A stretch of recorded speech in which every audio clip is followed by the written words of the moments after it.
বুঝেন নাই? আইয়ুব তা আমি নিজে পড়ছি কিতাবে। আইয়ুব নবী বলছে, আল্লাহ আপনার লাভটা কি হয়েছে সেটা কত?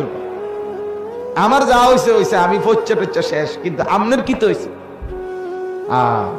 রব্বুল আলামিন বলে, আইয়ুব 70 বছর যখন আমি তোমাকে সুখে রাখছিলাম, তখনও আমি দেখছি তুমি আমার শুকর আদায় করছো, আমারে ডাকছো 100 আমি তোমার উপরে নারাজ না, কিন্তু আমি চাইছিলাম সবরের হালাতে, মুসিবতের হালাতে তুমি আমাকে ডাকো কিনা, আমি এটা দেখতে চাইছিলাম।